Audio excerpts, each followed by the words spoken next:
Hello students and welcome back to your favourite channel math solutions with Rose ma'am. बच्चों, आज की जो हमारी वीडियो है आप ये देख सकते हैं। Director of education government of NCT of Delhi का ये सर्कुलर इन्होंने अभी जो है वो निकाला है और इसका जो सब्जेक्ट है वो है date sheet and guidelines for distribution of confidential material and conduct of pre board examination session 21 to 22। यानी इसमें आपकी 10th एंड 12th की आज हम डिस्कस करने वाले हैं, जो कि government and government aided school में और एनडीएमसी के स्कूल में बच्चे पढ़ते हैं।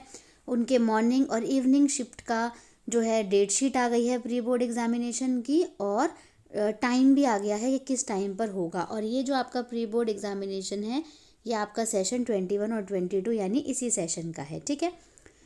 तो यहाँ पर देखिए टाइमिंग्स आपको दी हुई है बच्चों प्री बोर्ड एग्जामिनेशन की। जो मॉर्निंग शिफ्ट वाले बच्चे हैं यानी जो जनरल शिफ्ट होती है सुबह वाली, उनका एग्ज़ाम टाइम रहेगा 10:30 से 12:30 के बीच। और इवनिंग शिफ्ट वाले जो स्कूल हैं जो शाम को लगते हैं उनका 3:30 से 5:30 के बीच जो है ये आपका प्री बोर्ड का एग्ज़ाम होगा। तो ये हमने टाइम की बात करी कि टाइम कब होगा। अब हम चलते हैं डेट शीट पर। और डेट शीट पर जाने से पहले अगर अभी तक आप लोगों ने मेरे चैनल को सब्सक्राइब नहीं किया है तो प्लीज़ चैनल को सब्सक्राइब ज़रूर कर दीजिए और बेल आइकन को प्रेस कर दीजिए। अब आप देख सकते हैं यहाँ पर स्क्रीन पर government of NCT of Delhi director of education यानी डीओई की तरफ से ये है date sheet for pre board examination academic session 21-22। Again यहाँ पर टाइमिंग्स दिया हुआ है, timings for pre board examination second. जो फर्स्ट वाला एग्ज़ाम हुआ था वो फर्स्ट एग्ज़ाम था, प्री बोर्ड वाला ये सेकेंड है। और मॉर्निंग शिफ्ट अगेन 10:30 से 12:30 के बीच और इवनिंग शिफ्ट 3:30 से 5:30 के बीच, यानी 2 घंटे का आपका एग्ज़ाम होगा। इसके बाद चलते हैं डेट शीट पर। तो डेट देखिए, डे और pre board examination second class 10th की है और यहाँ पे क्लास 12th की। 10 मार्च को आपका पहला पेपर है जो कि थर्सडे है, उस दिन पहला एग्ज़ाम आपका शुरू होगा। और पहला पेपर क्लास 10th के बच्चों का इंग्लिश का रहेगा और 12th के बच्चों का फिज़िक्स या फिर जिसके पास पॉलिटिकल साइंस है उसका पॉलिटिकल साइंस का। 11 तारीख को फ्राइडे जो है 10th का कोई भी पेपर नहीं है, छुट्टी रहेगी उनकी। और इंग्लिश जो है वो 12th का एग्ज़ाम होगा। 14 तारीख को मंडे है क्योंकि 12 तारीख को सेकेंड सैटरडे है, 13 तारीख को संडे है, तो मंडे 14 तारीख को साइंस का पेपर होगा 10th का बच्चों, और 12th का बिजनेस स्टडी और ज्योग्राफी का एग्ज़ाम होगा। 15 तारीख यानी ट्यूसडे को 10th का कोई एग्ज़ाम नहीं है, लेकिन 12th का फिज़िकल एजुकेशन का पेपर है। 16 को वेडनेसडे है, इस दिन एसएसटी का एग्ज़ाम है क्लास 10th का और 12th का संस्कृत और बायोलॉजी का।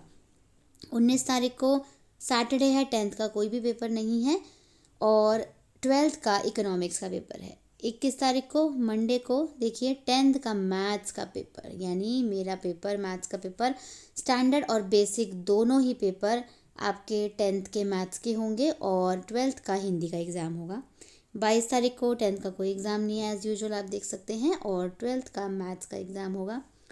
23 तारीख को वेडनेसडे है, हिंदी का एग्ज़ाम होगा क्लास 10th का और 12th का होम साइंस का एग्ज़ाम होगा। 24 को थर्सडे है, कोई एग्ज़ाम नहीं है, देखिए आप यहाँ पे ब्लैंक है। और 12th का अकाउंटेंसी अकाउंट्स यानी केमिस्ट्री और हिस्ट्री का एग्ज़ाम होगा, जो जैसे जिसके पास जो सब्जेक्ट है। एंड लास्ट पेपर आपका बच्चों 25 तारीख का है फ्राइडे का, जो कि है संस्कृत का पेपर, लेकिन जिनके पास उर्दू है या पंजाबी है वो उनका एग्ज़ाम होगा। और क्लास 12th का सोशियोलॉजी और ये आपका ग्राफिक्स का एग्ज़ाम होगा। इसके बाद तो ये है बच्चों आपकी क्लास 10th की डेट शीट और ये क्लास 12th की डेट शीट। ये डेट वाइज दिया हुआ है और यहाँ पे डे दिए हुए हैं, तो आप इसको अपनी कॉपीज़ में नोट डाउन कर लीजिए ताकि आपको याद रहे कि आपका पेपर जो है वो कब है, कौन से दिन में है। इसके बाद इन्होंने यहाँ पर नोट दिया हुआ है, date sheet is common for morning evening and general shift. Date sheet common रहेगी, however the timings of pre board examination are different as mentioned above. और जो टाइमिंग्स है वो डिफरेंट रहेंगे। सेकेंड पॉइंट है, examination of the subjects not covered in the date sheet is to be held school level. और जो subject इसमें cover नहीं हुए हैं डेट शीट में वो स्कूल लेवल पे होंगे। Third, heads of school may conduct the exam in any subject at their own level. If it clashes with the other subjects in the date sheet, priority must be given to the main elective subject and additional subject may be conducted at school level। ये आपके लिए नहीं है क्योंकि इसमें ये बोला कि अगर कोई सब्जेक्ट आपका क्लैश हो जाता है तो मेन सब्जेक्ट का एग्ज़ाम होगा। फोर्थ है सिलेबस, ये है आपके लिए syllabus and pattern of question paper should be the same as in pre board examination, और प्री बोर्ड एग्जामिनेशन में जैसा एग्ज़ाम पहले हुआ था उस तरीके का ही पैटर्न रखना है। फिफ्थ है duration of time for each subject as given on the question paper be followed meticulously, और जो एग्ज़ाम टाइम दिया होगा वही टाइम बहुत ही तरीके से मानना है। एंड द लास्ट है teaching work will be done daily till the commencement of examination, जब तक एग्जामिनेशन नहीं होगा, स्टार्ट नहीं होगा, तब तक क्या आपके लिए टीचिंग डेज चलेंगे, मतलब तब तक आपकी नॉर्मल जो है वो पढ़ाई होती रहेगी। तो बच्चों ये देखिए, ये डीडी एग्ज़ाम की तरफ से ये आपकी डेट शीट आई है, यानी ये करेक्ट इन्फॉर्मेशन है। बिल्कुल आप इस डेट शीट को अपनी कॉपी में नोट डाउन कर लीजिए with time and with date and with day, और सब्जेक्ट भी आप उसमें लिख दीजिए। ठीक है, तो हम इस वीडियो को यहीं पे फिनिश करते हैं, फिर हम मिलेंगे नई वीडियो में नई वर्कशीट के साथ। थैंक यू स्टूडेंट्स, वीडियो कैसी लगी प्लीज़ कमेंट करके बताइएगा, and all the best for your exam. Thank you.